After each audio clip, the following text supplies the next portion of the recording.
Bueno, buenos días. Hoy damos comienzo a la segunda charla del ciclo de PACBAM sobre las reformas que se están implementando en el Congreso por iniciativas del Poder Ejecutivo. Y en este caso nos toca hablar sobre la Ley 27743 que implementó lo que se llama el paquete fiscal.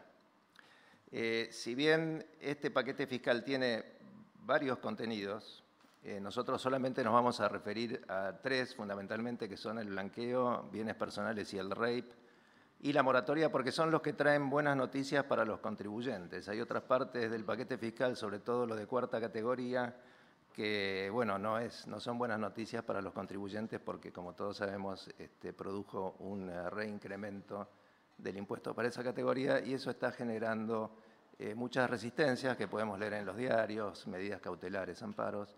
Pero bueno, en todo caso eso puede ser objeto de una charla distinta por la especificidad del tema. Antes de empezar, a los que están por vía remota, les quiero pedir que por favor mantengan apagados sus micrófonos y que las preguntas que hagan se pueden formular vía chat. En este sentido, les pido que las preguntas sean lo más concisas y precisas posibles para facilitar después la respuesta. Bueno, seguimos. El paquete fiscal, como dijimos, se implementó mediante la Ley 27743 que se publicó el 8 de julio del 2024 y después fue reglamentada por dos decretos y 4 resoluciones generales, que son el decreto 608 relativo a moratoria, blanqueo y RAPE, el 652 que reglamentó las modificaciones.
Y si bien era el tipo de cambio oficial, la alícuota del 2,25 es realmente alta, ¿no? En muchos casos excede o excedía la rentabilidad que esos activos podían tener.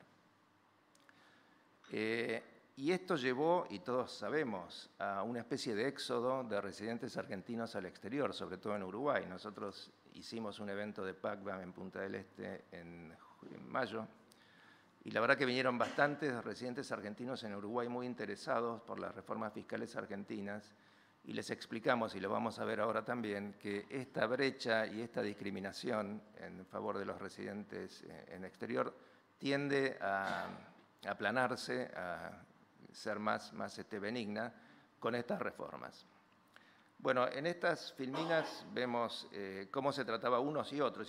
Y acá cuando hablamos de no residentes, pensemos en los ciudadanos argentinos que fueron residentes y que se fueron precisamente a otro país para perder la residencia fiscal.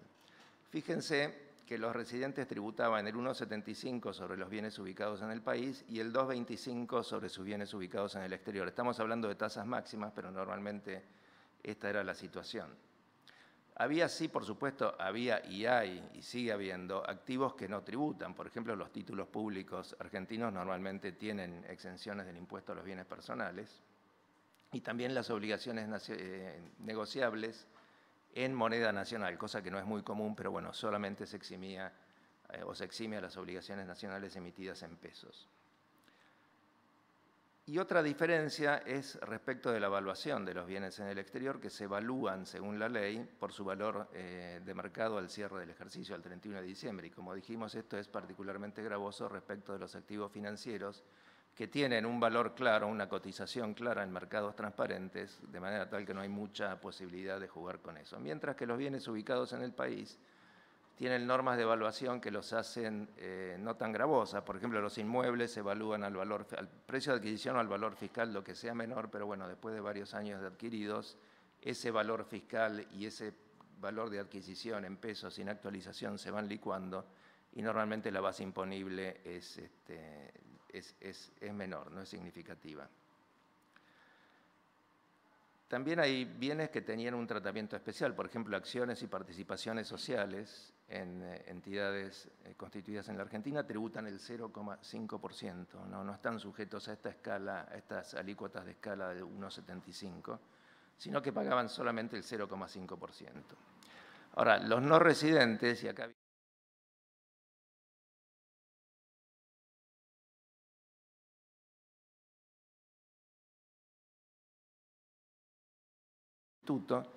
por medio de la cual o es establecido en la ley o ellos designan un contribuyente sustituto y la alícuota allí, incluso sobre los bienes ubicados en el país, se la reducía al 0,5% y además dejaban de pagar impuestos sobre sus bienes en el exterior, con lo cual la ventaja y la brecha, digamos, entre quien es residente y quien fue residente pero se fue al exterior era enorme en esta materia. Bueno, esta es lo que era la situación antes de la reforma respecto de ciertos activos financieros, y acá distinguimos según hubieran sido emisores argentinos o emisores extranjeros, para los no residentes, que es precisamente este grupo al que nos venimos refiriendo. Cotizan en la pagan el 0,5 y es la empresa la que tiene que ingresar el impuesto y después de alguna forma reclamárselo al accionista. Normalmente esto se hace recuperando estos fondos cuando se paga un dividendo. Se retiene este 0,5% pagado. Las obligaciones negociables con cotización en mercados extranjeros, estas estaban grabadas y siguen estando grabadas. Lo que ocurre es que no hay un mecanismo de ingreso para los no residentes, con lo cual en la práctica esto también queda fuera del impuesto. Y por supuesto los títulos de la deuda pública no estaban y siguen estando exentos. Los emisores extranjeros para las no residentes, fíjense, está todo no grabado. ¿Por qué? Porque ellos solamente tributan y tributaban el impuesto sobre los bienes ubicados en el país.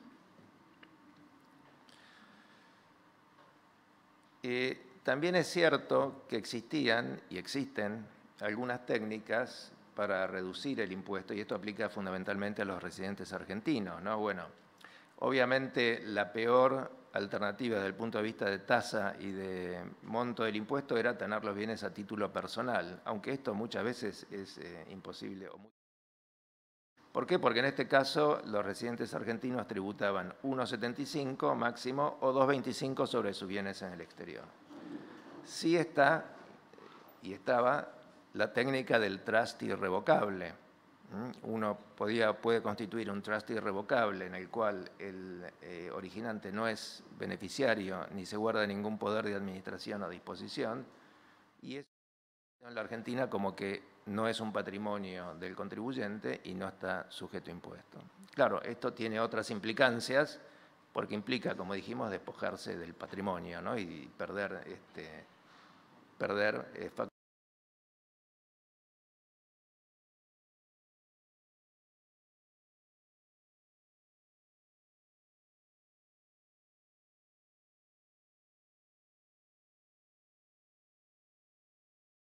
técnica para reducir la carga fiscal sobre esos bienes. Hay ciertos bienes que tienen un tratamiento especial. Por ejemplo, los inmuebles agropecuarios, los inmuebles rurales están exentos del impuesto sobre los bienes personales. Y esta exención se remonta a la época en que existía impuesto a los bienes personales e impuesto al capital de las empresas, donde sí los inmuebles agropecuarios estaban gravados, razón por la cual, y para evitar la doble imposición, se decidió la exención en bienes personales. Pero estoy escuchando, o escuché por ahí, que alguien, alguna mente iluminada, quiere volver a gravar con este impuesto a los inmuebles agropecuarios. Los otros inmuebles ubicados en el país se evalúan al valor de adquisición o al valor fiscal neto de amortizaciones, que, como dijimos, puede ser muy gravoso durante los primeros años después de haber adquirido un bien, pero después se va licuando. La casa habitación tenía un mínimo no imponible de 136 millones y que ahora vamos a ver que se elevó. Y las acciones y participaciones sociales que no cotizan en bolsa se evaluaban al valor patrimonial proporcional y sobre eso se pagaba el 0,5%. ¿no? Bueno, ¿qué es lo que cambió en el paquete fiscal? Bueno, lo primero que cambió es que se elevan los montos de los mínimos no imponibles en forma significativa. Ahora tenemos ya para 2023 un monto mínimo no imponible de 100 millones de pesos y para la casa habitación de 350 millones, o sea que ya implica una reducción importante de la carga del impuesto.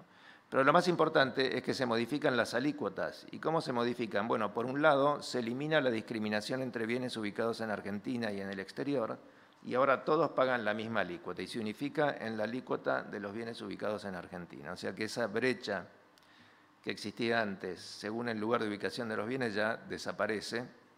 Sí, por supuesto, siguen existiendo otras dificultades como la forma en que se evalúan unos y otros, ¿no? Pero además, y esto es muy importante, se prevé una reducción progresiva de la tasa del impuesto hasta el año 2027, que es el último año de vigencia del impuesto a los bienes personales. O sea, el 31 de diciembre de 2027 va a estar en vigencia, pero ya en 2028 no, salvo que el Congreso lo prorrogue o dicte otra ley sobre un nuevo impuesto de esta naturaleza. Y las tasas que rigen ahora son estas, ¿no? Vemos que la mínima sigue siendo de 0,5% hasta 2026, pero la máxima baja al 1,5% en 2023, 1,25% en 2024, 1% en 2025, 0,75% en 2026 y se unifica en 0,25% en 2027. Cosa que es una reducción enorme frente al 1,75 que teníamos hasta ahora.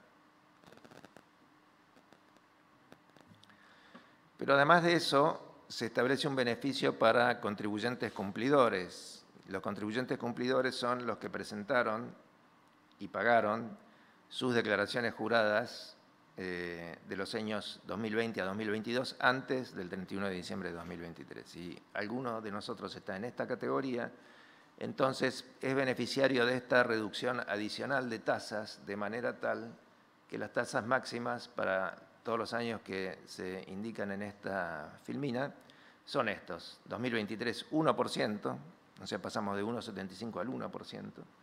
2024, 0,75, 2025, 0,50, y acá termina este beneficio para contribuyentes cumplidores.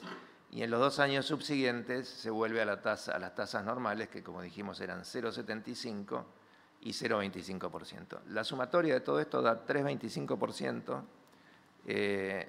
si es que el contribuyente no se adhiere al REIP, cosa que enseguida vamos a ver, frente al el 1,75 o 2,25 por año que teníamos hasta antes de la reforma. O sea que hay una enorme diferencia significativa acá en favor de los residentes locales respecto del impuesto a los bienes personales. Pero bueno, la frutilla, creo yo, de esta reforma en el impuesto a los bienes personales es esto, ¿no? Es el régimen especial de ingreso del impuesto a los bienes personales, que es una novedad en la Argentina. Yo en 44 años de ejercicio de la profesión no recuerdo haber visto un régimen similar que te permita pagar por adelantado un impuesto y gozar de los beneficios que vamos a ver ahora. Este régimen de pago adelantado comprende a los ejercicios fiscales 23 a 27, dijimos en el 27 es cuando caduca el impuesto, y se pueden adherir todos los contribuyentes, sean residentes en la Argentina el 31 de diciembre o quienes hubieran sido residentes en la Argentina, estos compatriotas que dijimos que se fueron a Uruguay, ellos también pueden adherirse al REIP y volver al país, o no volver, pero se van a considerar residentes. El régimen consiste en la posibilidad de pagar estos 5 años adelantado. Acá en las filminas ustedes pueden ver más detalles, pero para ser más ágiles y concretos, lo que te da este régimen es la posibilidad de pagar, junto con la declaración jurada de 2023, que vence ahora, adherirte a este régimen y pagar 5 años adelantado, o sea, pagar el impuesto de los años 23 más 24, 25, 26 y 27, a una tasa especial que es del 0,45%. O sea que aquí ya hay de nuevo otro beneficio. Y contra esto, ¿qué te dicen? Contra esto te dicen, mira, vas a tener una serie de beneficios, que son básicamente 2. Uno es lo que está en el artículo 58 de la ley del paquete fiscal, que establece que, bueno, quien se adhiera a este régimen ya no tiene ninguna obligación respecto del impuesto a los bienes personales, sea de presentar declaraciones juradas, pagar anticipos, determinar el impuesto o pagar saldo del impuesto porque no hay impuesto alguno. O sea, con esto cancelás el impuesto o cualquier reclamo que te pudieran hacer de acá hasta el año 2027, que es cuando expira. Pero además tiene otro reaseguro, que está en el artículo 59, que es el régimen de estabilidad fiscal. Y esto aplica no solo hasta el año 2027, sino hasta el año 2038. Te dan un régimen de estabilidad fiscal hasta el año 2038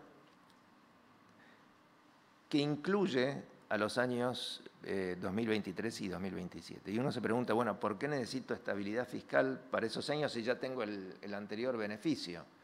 Bueno, no sé, hay varias explicaciones de por qué se duplica el beneficio, no vamos a entrar en ellas, pero lo cierto es que la ley establece que si por los años 2023 a 2027 te estableciera el Congreso un impuesto adicional sobre el patrimonio o sobre bienes específicos del patrimonio, entonces rige el sistema de estabilidad fiscal y se considera que lo que se pagó por el REIP ya agota la posibilidad de gravar cualquier patrimonio o cualquier elemento del patrimonio conforme a este régimen de estabilidad fiscal. Y además se establece que hasta 2038 rige también con una alícuota máxima del 0,45%, creo. 0,25%. A partir de 2028 te podrían gravar, pero con una alícuota máxima del 0,25%.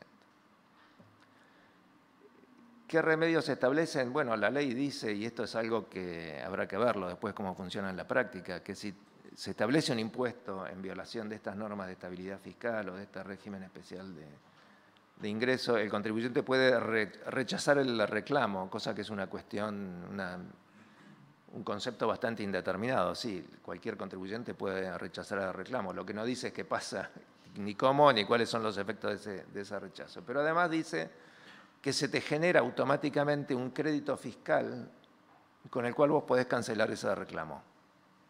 Y esto es automático, no es que alguien tenga que emitirte un certificado de crédito fiscal equivalente al monto de reclamo, sino dice, mira, vos aplicás por Ministerio de la Ley un crédito fiscal equivalente a ese reclamo, entonces lo cancelas. Esto es lo que dice, y bueno, veamos cómo funciona en el futuro. El REIP tiene algunas disposiciones sobre donaciones y otras liberalidades. Por ejemplo, si vos recibís una donación de un pariente por consanguineidad hasta el 4º grado ascendente o descendente, que no adhirió al REIP, entonces tenés que pagar por los años restantes, no tenés que pagar. Tenés que pagar el REIP por ese bien. Y lo mismo dice cuando se trate de disposiciones a título oneroso por valores que son inferiores a los del mercado. Una cuestión que muchos se deben preguntar es, ¿qué pasa con las herencias? Bueno, yo creo que las herencias están comprendidas en los beneficios de REIP. O sea, otro de los beneficios que tiene este régimen especial es que los incrementos patrimoniales que se produzcan a partir del acogimiento no van a estar grabados, están comprendidos dentro de esta exclusión de cualquier impuesto patrimonial hasta el año 2027. ¿Qué pasa si recibo una herencia? Bueno, en mi opinión, la herencia también está comprendido en eso. Y quiero aclarar que para mí la herencia es distinto a las donaciones. Si bien la ley o el reglamento hablan de donaciones y otras liberalidades, para mí una herencia no es ni una donación ni una liberalidad, simplemente una transferencia por causa de muerte, que si bien implica un enriquecimiento a título gratuito, no afectaría los beneficios del REIP. Y acá hay un artículo en el decreto reglamentario que trata una situación parecida, pero que no son todas, o sea, trata parte de esta problemática, pero no resuelve todo, que es el caso del fallecimiento de un contribuyente que sí adhirió al REIP. Entonces, lo que dice este decreto, este artículo del decreto es, bueno, hasta la declaratoria de herederos, desde el punto de vista fiscal se considera que hay una sucesión indivisa, y esa sucesión indivisa sigue siendo contribuyente, sigue siendo el mismo contribuyente, digamos, bajo el nombre ahora de sucesión indivisa, y esto perdura hasta la declaratoria de herederos. Esto es una vieja disposición de la Ley de Impuesto a las Ganancias, después replicada en la Ley de Impuesto a los Bienes Personales. O sea que hasta ahí el causante que adhirió la sucesión indivisa sigue con el mismo beneficio, como sucesora del causante. A partir de la declaratoria de herederos son los herederos los que tributan el impuesto, cada uno, mientras no haya partición, cada uno en proporción a lo que le corresponde en la herencia. Bueno, acá lo que dice el decreto es que para los herederos que hayan adherido, sigue el beneficio. Y para los que no hayan adherido, tendrán que pagar sobre su parte de la herencia. Y a partir de la partición, lo mismo. Bueno, ahí ya cada uno seguirá con sus bienes. Si el contribuyente, si el heredero adhirió al REIP, seguirá con el beneficio, y el que no adhirió al REIP no tendrá el beneficio. Ahora, lo que no dice el decreto es qué pasa si el causante no adhirió y el heredero sí adhirió. Esto no está tratado específicamente, pero como dije, en mi opinión, el heredero que sí adhirió conserva el beneficio respecto de ese incremento patrimonial, que como dije, para mí no califica ni como donación ni como liberalidad. Así que bueno, con estas consideraciones les dejo a mis colegas Marcelo Núñez, que nos hable sobre el régimen de blanqueo.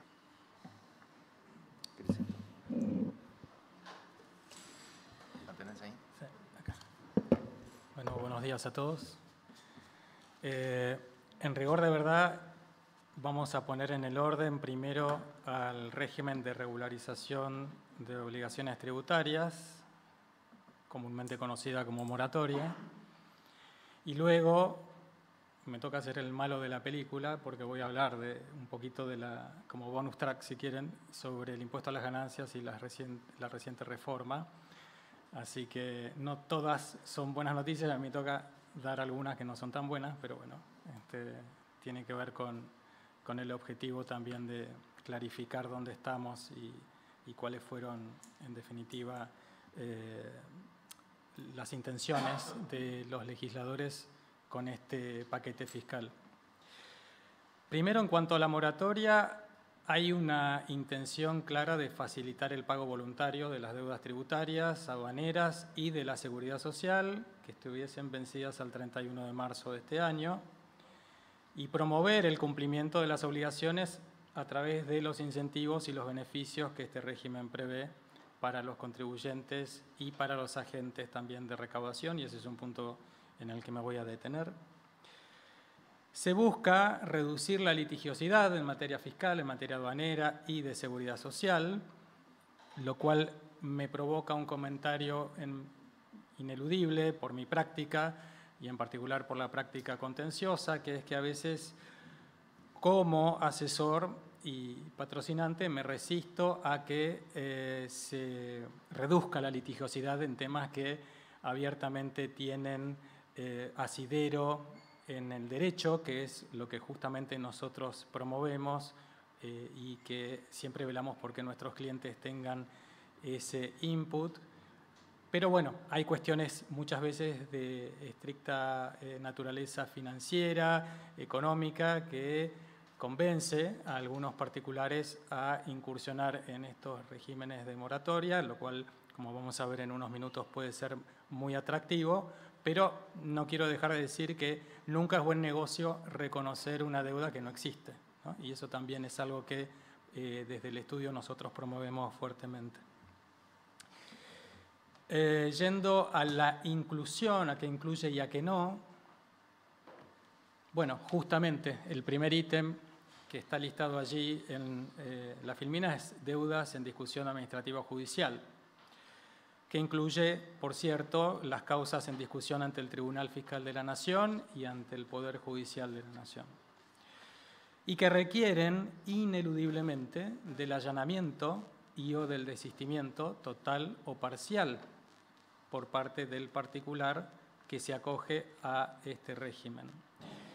¿Esto qué significa? Significa lisa y llanamente que hay un reconocimiento de la posición fiscalista o la que más la que se acerca a la pretensión fiscal de existir ella, como en estos casos donde hay una discusión, y lisa y llanamente puede haber un reconocimiento. Después vamos a hablar un poquito en particular de algunos pormenores, pero no quiero dejar de destacar esta palabrita de parcial a la que hacemos referencia allí, porque es lo que dice la ley, y esto da lugar también a que a la hora de evaluar la conveniencia, como decía, de reducir o no esa litigiosidad, es importante también pensar si se puede hacer algún tipo de desdoblamiento, si, por citar un caso,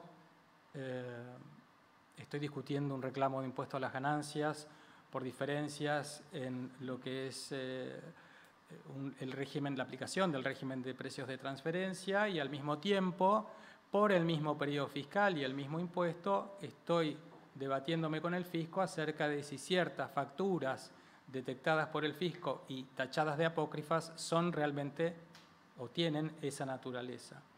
Eso me puede llevar a que en un caso concreto de pronto pueda tener poca prueba o insuficiente prueba para poder acreditar la bondad de esa facturación y en paralelo estar absolutamente convencido y respaldado eventualmente por decisiones aún de la Corte Suprema de Justicia de la Nación, que en los últimos tiempos se viene pronunciando fuertemente en materia de precios de transferencia, y allí evaluar si ese allanamiento o el desistimiento que corresponda pueda ser parcial en lugar de total. Lo que digo en definitiva es que acá no estamos frente a nada mecánico ni robótico, y por más que la inteligencia artificial esté avanzando a pasos agigantados, creo que nuestro rol en estos temas es fundamental, y es evaluar justamente qué hacer o ayudar a nuestros clientes en esa tarea. Es interesante también mencionar que hay deudas con facultades de determinación prescriptas que se pueden regularizar. Y esto puede llevar a un interrogante lógico, y es: ¿para qué quiero regularizar una deuda que ya el fisco no puede reclamarme porque prescribió la facultad que tiene para hacerlo? Bueno, sencillamente que, como muchos de ustedes saben, la deuda tributaria que pueda reclamar la FIP a través de pronto el acto administrativo de determinación de oficio, también muchas veces da lugar a una denuncia penal. Denuncia penal encuadrada dentro del régimen penal tributario, que tiene distintas figuras que van de la evasión simple, evasión agravada, asociación ilícita tributaria y demás figuras. Y a la hora de considerar la prescripción de la acción penal, específicamente lo que va a regir es el máximo de la pena. Entonces nos podemos encontrar con casos en los que, por dar un ejemplo, un caso de evasión agravada con una condición objetiva mínima de punibilidad de más de 15 millones de pesos, tiene una pena máxima de 9 años, de acuerdo a lo que dice el régimen penal tributario de la ley 27.430, que es superior al plazo que tiene el fisco para hacer determinaciones de oficio en tiempo y forma. Entonces, me puedo encontrar con que puedo tener en trámite una causa penal aún sin que el fisco pueda hacerme válidamente el reclamo fiscal. Bueno, en ese supuesto, sin dudas, cobra relevancia este beneficio que prevé el régimen actualmente en vigencia. Otro punto en el cual me quiero detener un segundo es el del ítem de las deudas nacidas bajo la ley 27.605, más conocido como el aporte solidario extraordinario, ese, me voy a permitir el término, invento de hace unos años, consagrado en el Congreso, para, en una clara superposición con el régimen de impuestos sobre los bienes personales a los que ha aludido Manuel, patrimonialmente doblemente medida la capacidad contributiva. Bueno, este aporte solidario con esta denominación tan eufemística dio lugar a muchísimos litigios, planteos de inconstitucionalidad, etcétera, y por cierto a la resistencia de muchos particulares, y pienso que un poco hilvanado con lo que Manuel comentaba, creo que muchos actuales no residentes eran residentes y este invento tributario los terminó de convencer en cuanto a la mayor bondad de no ser residentes. Espero, de la mano de todo este cambio, que algunos puedan reconsiderar esta situación a la luz de esta impronta que tiene una intención de generar muchísima mayor seguridad jurídica de la que podíamos tener hasta este momento. Y, por cierto, es el primer régimen de moratoria que incluye a este tipo de tributo dentro de la posibilidad de regularizar. Durante los últimos años, si bien existieron algunos regímenes excepcionales de blanqueo para la construcción y aún de regularización de deudas tributarias encapsuladas en pymes, se excluía expresamente el aporte solidario extraordinario de la posibilidad de regularizarlo, ya no más. Un comentario con respecto a las obligaciones fiscales vencidas al 31 de marzo de 2024, que incluye planes de facilidades de pagos caducos. Ahí lo que quiero específicamente decir es que de pronto el caso del impuesto al valor agregado que se liquida mensualmente el periodo marzo 2024 al vencer al mes siguiente no está abarcado por la posibilidad de incluirlo en moratoria, y lo mismo va para impuesto a las ganancias del periodo fiscal 2023, cuyo vencimiento se fue prorrogando y todavía no ocurrió, será a fines de este mes de agosto.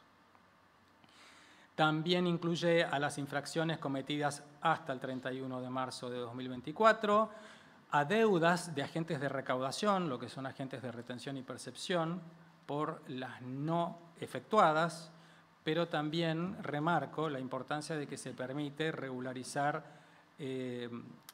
diferencias por retenciones y percepciones efectuadas y no ingresadas. Esto encuadra también dentro de lo extraordinario. No es usual que a los agentes de recaudación se les permita regularizar con beneficios por aquellas deudas que derivadas de retenciones o percepciones que sí realizaron pero no depositaron al fisco. Por cierto que los intereses, multas y demás accesorios relacionados a estos conceptos están incluidos. No se incluye, bueno, ahí está listado, entre otras, deudas por el régimen de servicio doméstico, monotributo, seguro de vida, etcétera, o de pronto situaciones que tienen un procesamiento firme, personas jurídicas con socios condenados, con sentencia firme, en fin, situaciones de ese tenor. Cuando hay condena, ya eso no puede estar alcanzado por el impuesto, por el régimen. Yendo concretamente al escalonamiento, en materia de condonación de intereses, hay una clara intención en la ley de promover la regularización inmediata o lo más inmediata posible, y ustedes lo ven allí en el cuadro. Hay plazos, uno muy próximo, que es el mayor porcentaje de reducción de intereses previsto, que es del 70%, Y a partir de allí, de acuerdo a lo que surge de la reglamentación que entró en vigencia el pasado 17 de julio, se va desgranando y se va, digamos, disminuyendo el porcentaje de condonación a medida que va transcurriendo el tiempo. Y también hay una posibilidad, digamos, en los primeros 3 van a haber la posibilidad de pagar hasta en 3 cuotas y con ese nivel de reducción de intereses, y luego ya con planes de facilidades de pago de mayor número de cuotas, obviamente en mayor tiempo, pero con menor beneficio en materia de reducción de intereses. Un punto que me parece muy meritorio es que para intereses de obligaciones canceladas antes del 31 de marzo de 2024 se prevé la reducción al 100% de lo que son los intereses tanto resarcitorios como punitorios, lo cual me hace pensar en el racional que está detrás, que es el de alguna manera premiar, si se quiere, a aquel particular que en forma espontánea y sin haber especulado con la entrada en vigencia de este régimen decidió cancelar esas obligaciones. En materia de condonación de multas, también es interesante la aplicación del caso porque hay un 100% de condonación, tanto en multas formales como materiales previsto en la ley. Quiero hacer una aclaración. Hay situaciones allí, nosotros decimos 100% de condonación en las multas por infracciones formales si se cumple la obligación antes del vencimiento del plazo de acogimiento, es decir, concretamente antes del 13 de diciembre de 2024, pero hay situaciones en las que esas obligaciones formales son de imposible cumplimiento. ¿Qué pasa en esos casos? Bueno, en esos casos también, y sin requerir del cumplimiento de la obligación, que justamente es de cumplimiento imposible, se va a reducir a 0 la posibilidad de la aplicación de sanción. Y en ese sentido también es importante tener en cuenta que dentro de las infracciones formales se encuentran concretamente la figura de clausura, que es una sanción, como saben, bastante grave, que padecen algunos particulares que incumplieron con alguna obligación formal.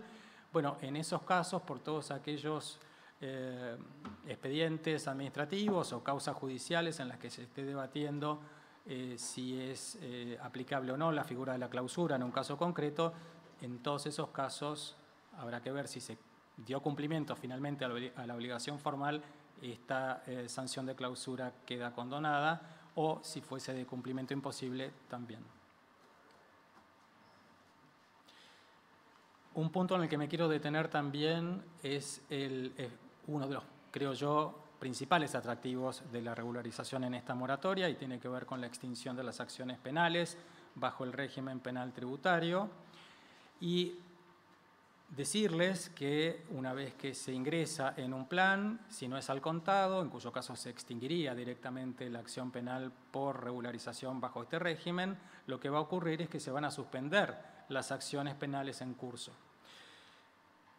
Y ahí me quiero detener a mencionarles muy rápidamente que nosotros al día de hoy nos regimos en materia de condición objetiva de punibilidad, es decir, cuál es el mínimo por impuesto y por periodo fiscal que se requiere para la viabilidad de una denuncia penal y eventualmente de una condena bajo el régimen penal tributario de la Ley 27430, es el hecho de que al día de hoy una evasión simple se puede configurar por una diferencia por impuesto por periodo fiscal superior a 1,5 millones de pesos.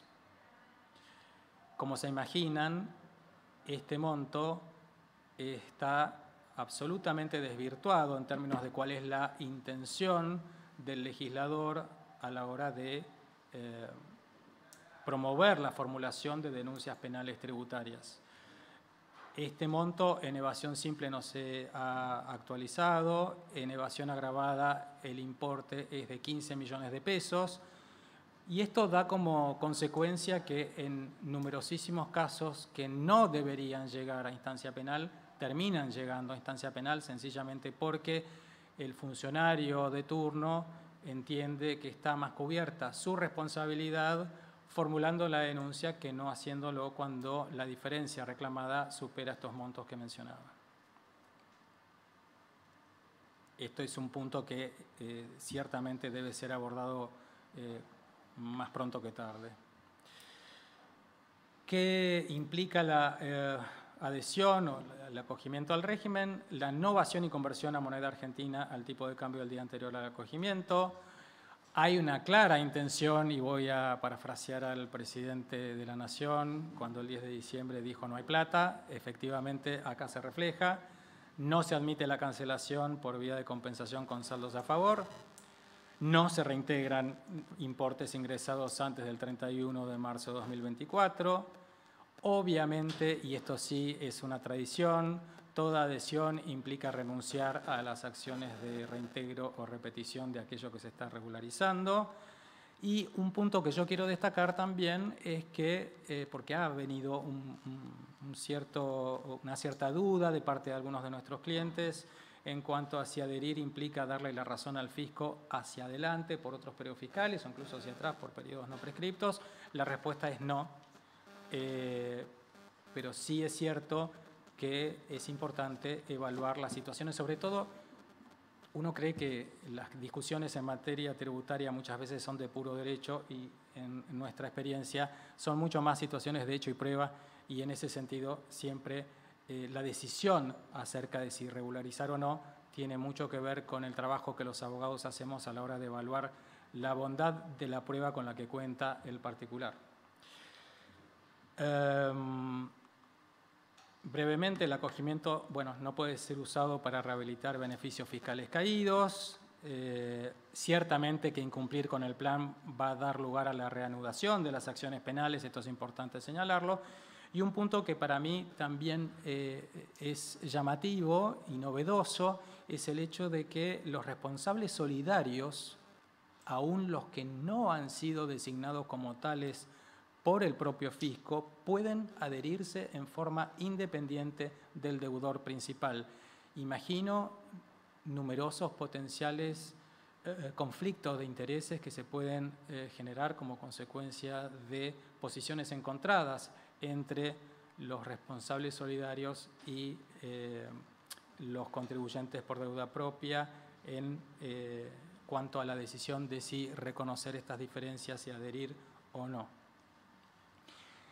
Por último, con respecto a la moratoria, decirles que la reglamentación está volcada en la resolución 5525, que por cierto se deben presentar las declaraciones juradas pertinentes. Aquel que de pronto no pagó el aporte solidario extraordinario y no presentó su declaración jurada de acogerse a este régimen tiene que presentar su declaración jurada, y aquellos que sí lo hicieron y están regularizando diferencias tendrán que rectificar esas declaraciones juradas. Y tienen tiempo, en definitiva, hasta el 13 de diciembre de 2024. Una pequeña síntesis, hay un énfasis en la regularización voluntaria, como decía al comienzo, hay una amplitud en el alcance del régimen y una importante flexibilidad en cuanto a los distintos bolsillos y posibilidades, tanto de pago al contado como pago en numerosas cuotas en facilidades de pago. Una mención, como decía, ya a la parte no tan divertida, que es la de la reforma en el impuesto a las ganancias, que está volcada tanto en la ley 27.743 como en el decreto 652, que la reglamenta en ciertos aspectos. Hay cambios centrados en simplificar, en modernizar y en eliminar ciertas exenciones y deducciones. Los objetivos declamados tienen que ver con la intención de reflejar la realidad económica actual, de modernizar, de simplificar las liquidaciones.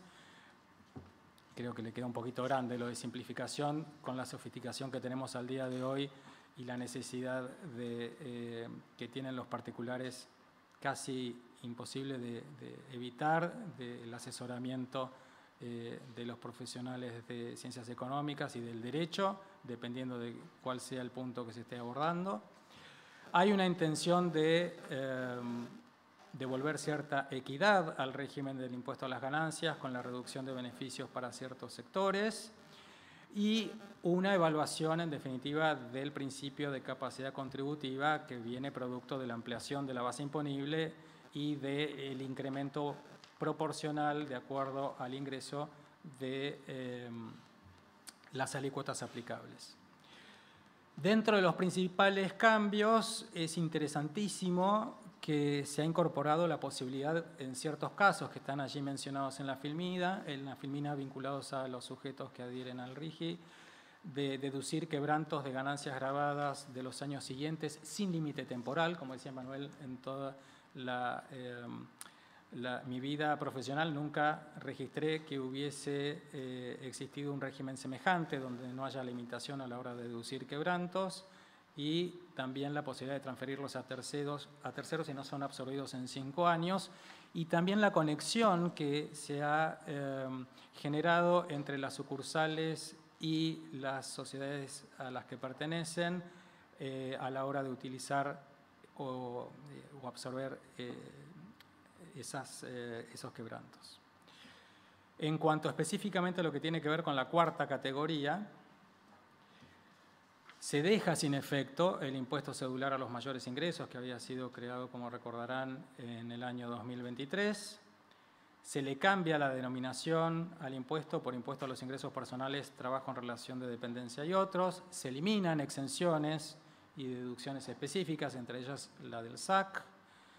Se estableció una nueva escala de alícuotas y de montos fijos para personas humanas y sucesiones indivisas, con el interesante aditamento de que habrá un ajuste semestral a partir del año próximo según el índice IPC.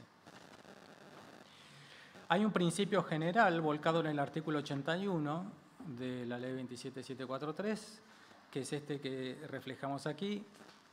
Se parte de que todos los pagos relacionados con el trabajo en relación de dependencia están sujetos al impuesto.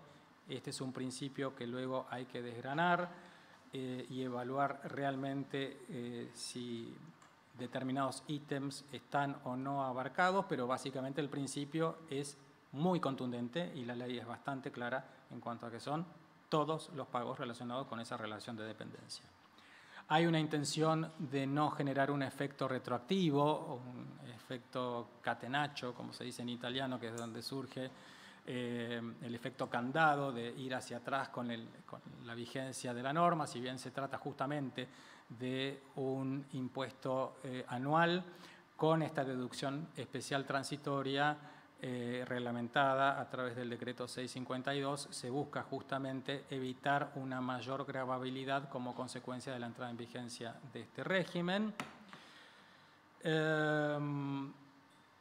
Interesante para el ámbito petrolero, finalmente en la ley 26.776 hay ciertos beneficios para el personal petrolero de pozo, que ahora con esta reforma se aclara en definitiva cuál es el alcance que el legislador entiende debe tener este concepto, y el propio decreto 652 ha incluido una específica definición acerca de qué se debe entender por personal petrolero de pozo, y esto es sumamente relevante en lo que es el desarrollo de esa actividad. También hay modificaciones en las actualizaciones por inflación que, en mi opinión, no reúnen todo lo que se debería en materia de habilitación de aplicación de actualizaciones por inflación, y estoy pensando en quebrantos impositivos, por ejemplo, pero lo cierto es que hay una escala del impuesto y deducciones que se van a ir ajustando semestralmente en base al IPC a la hora de liquidar el impuesto. Con esto le paso la posta a mi colega Facundo Fernández Santos. Muchas gracias. Buenos días a todos. Bueno, ahora vamos a abordar el régimen de regularización de activos, o también denominado blanqueo. Este régimen permite justamente exteriorizar ante la AFIP bienes no declarados que los contribuyentes hubieran tenido al 31 de diciembre del 2023, y se divide en 3 etapas, en función de la cual se va a establecer el impuesto, la alícuota del impuesto para determinar el impuesto especial de regularización, en función a la etapa en la que se exterioricen los bienes. El régimen es aplicable para residentes en Argentina al 31 de diciembre del 2023 como así también para aquellos que hubieran sido residentes fiscales antes del 31 de diciembre del 2023 y hubieran perdido la condición de residencia, que es lo que mencionaba también Manuel, este tipo particular de sujeto que emigró, perdió la residencia y la idea es volver a incentivar el regreso o que vuelvan a ser tratados como residentes fiscales en Argentina. Aquellos que pueden regularizar son tanto las personas humanas, las sucesiones indivisas, como los denominados sujetos empresa. Como dije, por sus bienes al 31 de diciembre del 2023, ya sea que estén inscriptos en el impuesto o no. Hay 3 etapas. En la etapa 1, el impuesto especial de regularización se va a calcular aplicando el 5% sobre el total de los bienes regularizados. En la segunda etapa, el 10% y en la tercera etapa, el 15%. También existe la posibilidad de regularizar bienes sin pagar impuesto alguno. Esto es en función de un mínimo no imponible de blanqueo, por así decir, de $100.000, o para cierto tipo de activos, básicamente dinero en efectivo en Argentina o dinero en efectivo en el exterior o depositado en cuentas del exterior o títulos en el exterior que se depositen en cuentas especiales de regularización de activos y se mantengan hasta el 31 de diciembre del 2025 inclusive. En ese caso incluso puede regularizarse bienes sin pagar impuestos, siendo la alícuota 0. Mencionábamos que entre los sujetos que pueden adherir al blanqueo son los residentes en Argentina al 31 de diciembre del 2023 y aquellos que hubieran sido residentes fiscales al 31 de diciembre del 2023 y no lo sean en ese momento. Este tipo de sujetos, los no residentes, si adhieren al blanqueo, van a ser considerados residentes fiscales en Argentina a partir del 1 de enero del año 2024, pudiendo después perder la condición de residente en función a las disposiciones de la Ley de Impuesto a las Ganancias que suponen esa pérdida de la condición de residente. No obstante, no va a tener efectos antes del 1 de enero del 2025 la pérdida de la condición de residente. Y la adquisición de la residencia es a efectos del impuesto a las ganancias y del impuesto a los bienes personales, con lo cual estos sujetos van a tributar en el impuesto a las ganancias por su renta de fuente mundial y en el impuesto a los bienes personales por sus bienes tanto en Argentina como en el exterior. Bueno, este régimen de regularización, como la mayoría de los regímenes de esta naturaleza, si bien establece el universo de los sujetos que pueden regularizar, también establece exclusiones, básicamente funcionarios públicos, acá tenemos funcionarios públicos en los últimos 10 años, condenados por ciertos delitos tributarios y económicos, declarados en quiebra, personas que hayan sido beneficiarias de planes sociales en los últimos 5 años, excepto aquellos relacionados al COVID, etcétera, y otra serie de supuestos que prevé la norma. Bueno, como les mencioné, había 3 etapas. Las etapas están definidas por la fecha en la cual se realice la adhesión al régimen.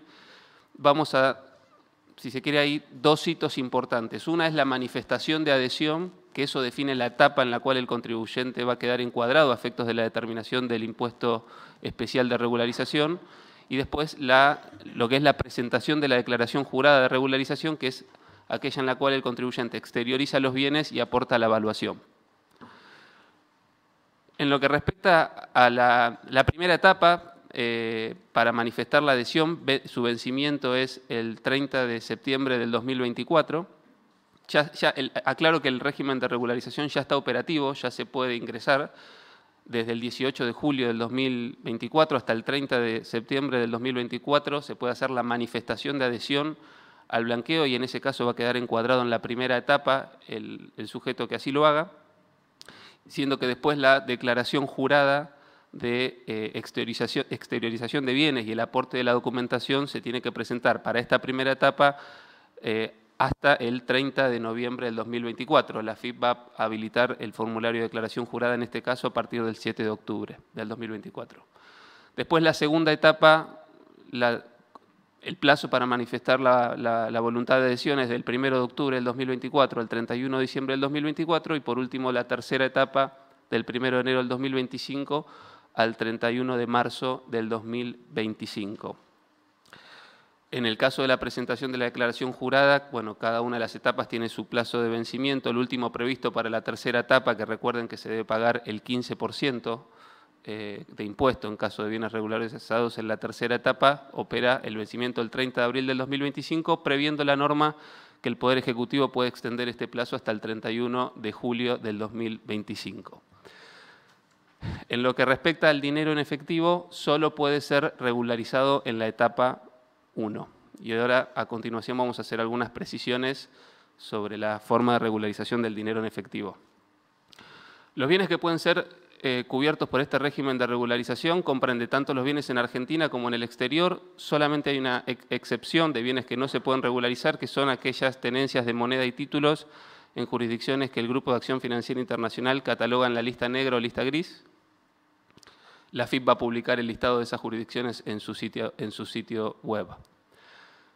Bueno, fecha de regularización, como dije, activos al 31 de diciembre del 2023, respecto de los cuales el sujeto que exterioriza sea su titular, tenga la posesión, guarda o tenencia.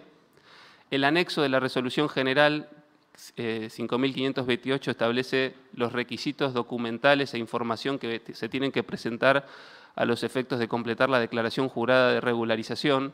Acá la reglamentación, sobre todo respecto de bienes en el exterior, establece requisitos de traducción, apostilla, etcétera, que puede que complejice el sistema de declaración en esos casos, pero bueno, es lo que al momento dictó la resolución general de la AFIP. Respecto de ciertos activos en particular, dinero en efectivo, como decía, solo puede ser regularizado en la etapa 1. Es el único tipo de bien que puede ser regularizado solo en una etapa. Tanto el dinero en efectivo en Argentina como el dinero en efectivo en el exterior, y a efectos de regularizarlo, antes del 30 de septiembre del 2024 hay que depositarlo. En el caso de dinero en Argentina, en una cuenta especial de regularización de activos, que después vamos a ver que son las cuentas especiales que se crean para este régimen, o en una cuenta comitente especial de regularización de activos. Las primeras son reguladas por el Banco Central y las segundas por la Comisión Nacional de Valores. En el caso de que exista dinero en efectivo en el exterior, el dinero tiene que ser depositado en una entidad bancaria, en una entidad financiera del exterior, y el sujeto que regulariza puede optar por traerlo a Argentina a los efectos de gozar de la exclusión de base imponible. Por ejemplo, si una persona quiere regularizar, vimos que hasta $100.000 se puede regularizar sin pagar impuestos. Si una persona quiere regularizar, no sé, $1.000.000 en efectivo en el exterior, puede depositarlo en el exterior. Si lo deja en el exterior, pagará sobre la base imponible, pagará el impuesto en función al cálculo de alícuota por base imponible, pero si trae el dinero a Argentina en una cuenta especial de regularización o una cuenta comitente especial de regularización de activos, podría no pagar el impuesto si mantiene los fondos hasta el 31 de diciembre del 2025 inclusive. Acá estamos proyectando en la filmina la comunicación del Banco Central y de la resolución de la Comisión Nacional de Valores que regulan este tipo de cuentas especiales de regularización.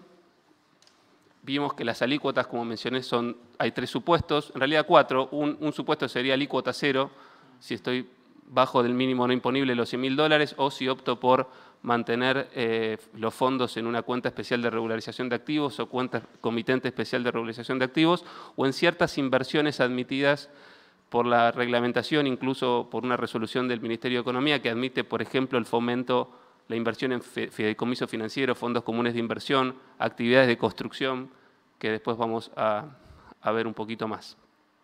Aquí estamos viendo las etapas, 5, 10, 15% en función a la etapa. Este régimen de regularización tiene la particularidad que el impuesto especial de regularización se determina y se paga en dólares, aplicando un tipo de cambio especial de regularización que para el caso es de 1.000 pesos, porque es el tipo de cambio de regularización al 31 de diciembre del 2023 y el decreto lo fijó en 1.000 pesos. Y existen algunas excepciones para hacer el pago del impuesto en pesos. Cuando se trate de ciertos bienes en el país y exclusivamente se regularicen esos bienes, o también cuando se regularice moneda en efectivo nacional.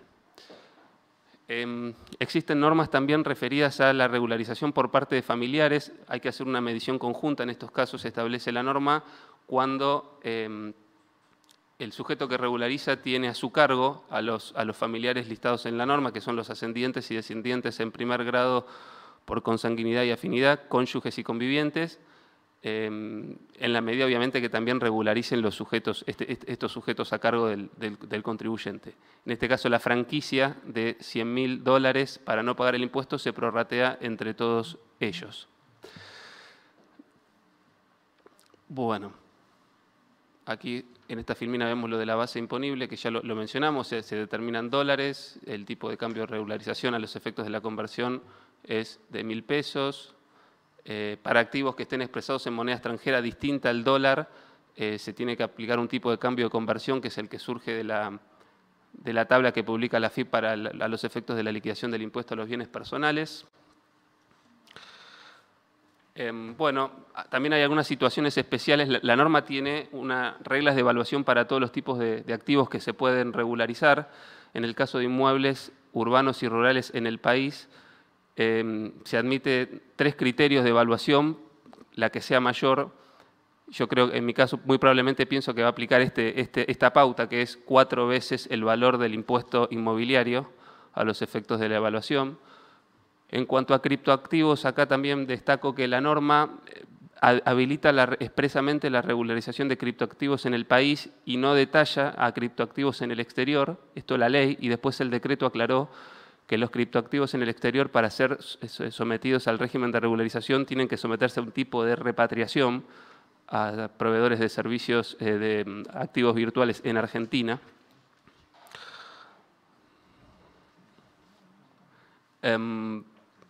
Bueno, determinación ya vimos en las 3 etapas, las distintas fechas previstas para entrar en cualquiera de ellas. En todos los casos, al momento de hacer la manifestación de adhesión o con el mismo fecha de vencimiento para hacer la manifestación de adhesión, hay que hacer un pago adelantado del impuesto especial de regularización del 75% y el saldo se paga al momento de hacer la presentación de la declaración jurada de regularización. Esto es lo que comentábamos antes. Hay supuestos que admiten la exclusión de base imponible de activos para la liquidación del impuesto, con lo cual sujetos que incluso quieran regularizar más de $100.000, recuerden que $100.000 es el mínimo no gravado universal, pero quienes quieran regularizar más de $100.000, en ciertos casos pueden hacerlo sin pagar impuestos si mantienen los fondos depositados en estas cuentas especiales de regularización de activos y cuentas comitentes especiales de regularización de activos hasta el 31 de diciembre del 2025 o aplican los fondos a los destinos específicos que sobre todo se refieren a inversiones en el país. ¿Qué beneficios tiene el régimen de regularización? Bueno, básicamente dispensa la aplicación de lo que es el incremento patrimonial no justificado, que es una herramienta que tiene la FIP para aplicar impuestos sobre incrementos activos no detectados, no oportunamente declarados. Se libera de toda acción penal, tributaria, cambiaria, civil, etc. Se liberan los impuestos nacionales que se hubieran omitido pagar por los periodos no prescriptos respecto de los bienes regularizados. Y también hay una especie de efecto tapón que le permite, le otorga protección a aquellos bienes que al 31 de diciembre el sujeto ya no tenía, pero en algún momento tuvo, con lo cual la FIP no reclamaría sobre esos bienes. Y este beneficio, este efecto tapón, solo aplica en la medida en que el organismo no detecte, luego de la regularización, bienes no declarados por más del 10% de los bienes regularizados por el contribuyente. Acá los beneficios también aplican a las personas jurídicas respecto del blanqueo realizado por sus accionistas. Efectos que produce el pago del impuesto es el decaimiento de los beneficios del régimen. Se invita a los fiscos provinciales a adherir al régimen para también dispensar de las obligaciones en materia de tributos locales. Y bueno, básicamente esto es un breve resumen del régimen de regularización de activos que establece el paquete fiscal. Así que ahora damos lugar, si les parece, a preguntas o si tenemos preguntas. Sí, tanto de los que están presentes como de los que están vía remota. Señor Serrano Redoné. Manuel, si entendí que un contribuyente adhiere al REIP si él recibe una herencia o una donación o recibe una donación de alguien que no es pariente hasta el 4º grado de consanguinidad, ese incremento patrimonial por los 5 o 4 años que le resten no tributa bienes personales, tributará recién cuando venza ese plazo de 5 años y tendrá la estabilidad fiscal también, parece bien, por los 10 años. En la medida en que haya adherido al REIP el beneficiario del incremento, sí. Sí, así es como lo Es muy entiendo. bueno si vas a recibir una herencia o algún pariente Sí. te va a donar. Y si estás a la inversa, y pensás que te podés morir en los próximos años, igual yo recomiendo que te adhieras, porque entonces la sucesión indivisa va a estar exenta hasta ese momento.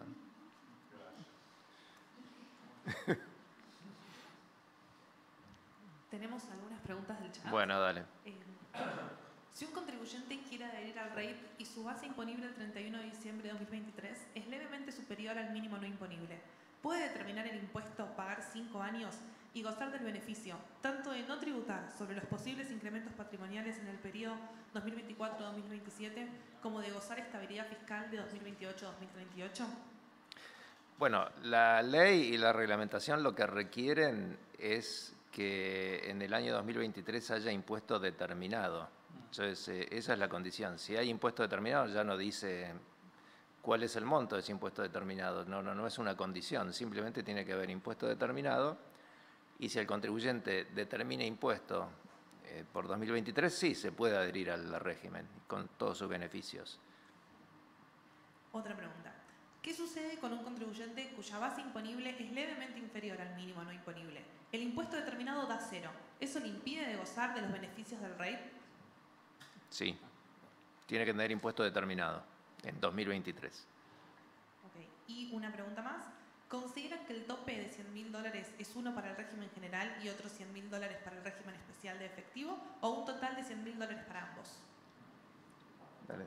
La franquicia es general, pero como mencionaba, se admite, el mínimo no imponible se puede elevar en la medida en que el efectivo se regularice. El efectivo, tanto en Argentina como en el exterior, que se traiga a Argentina, o el resultado de la venta de títulos, inversiones en el exterior, que se traigan a Argentina y se deposite en una cuenta especial de regularización de activos o una cuenta comitente especial de regularización de activos o alguna de las otras inversiones admitidas por la norma, eso también va a estar excluido de la base imponible por efecto del artículo 31 del régimen.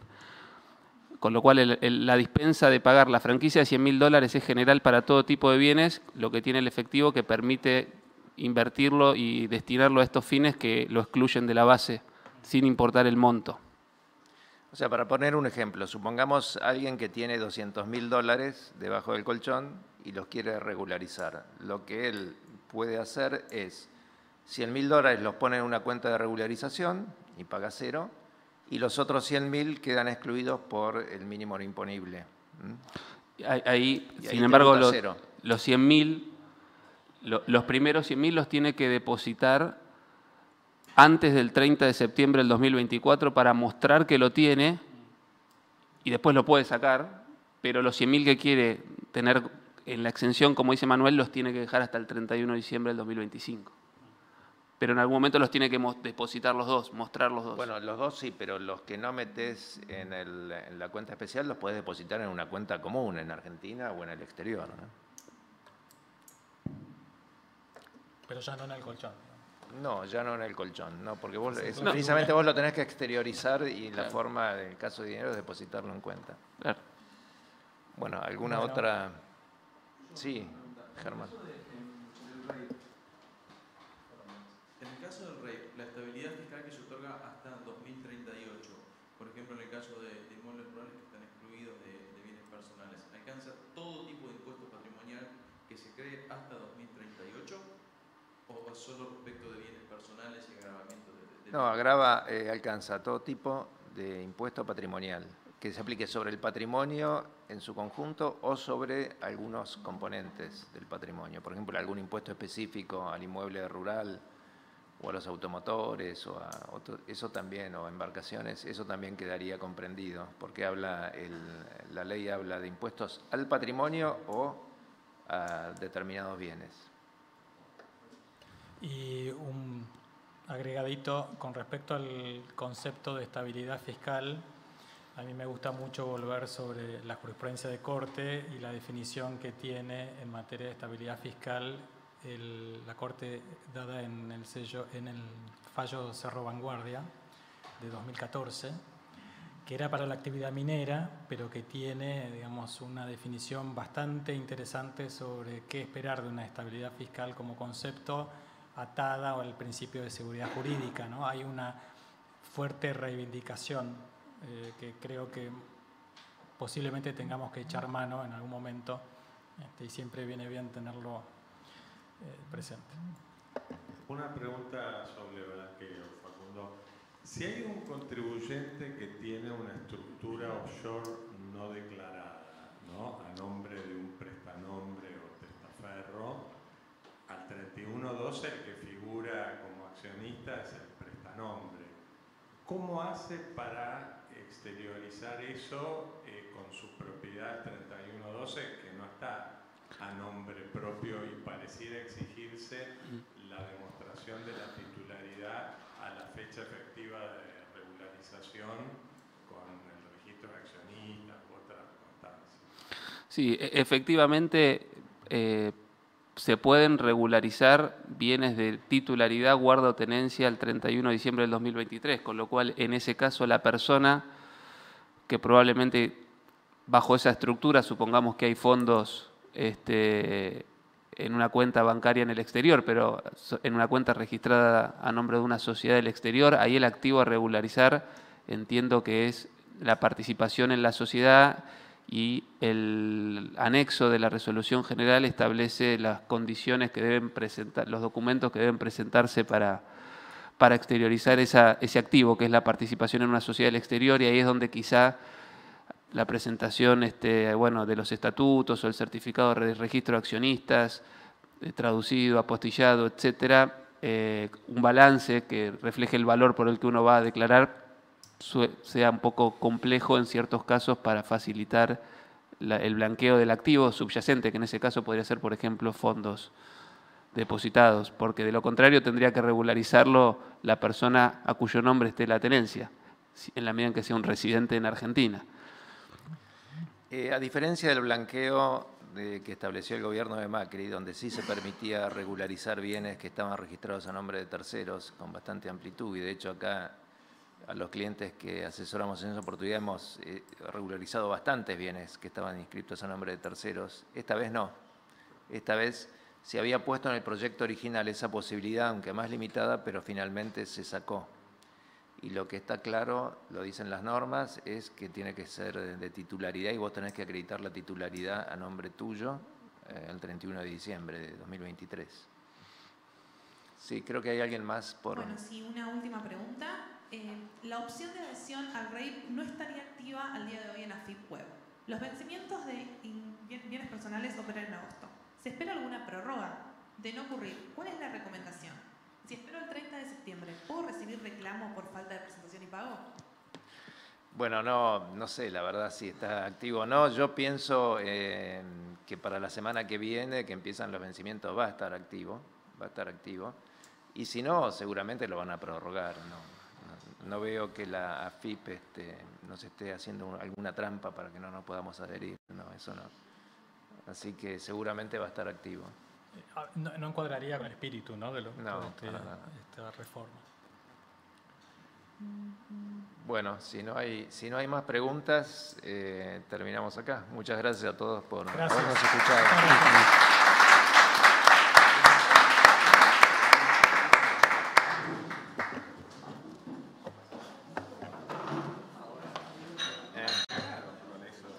Sí. O sea, la verdad que la gente que tiene...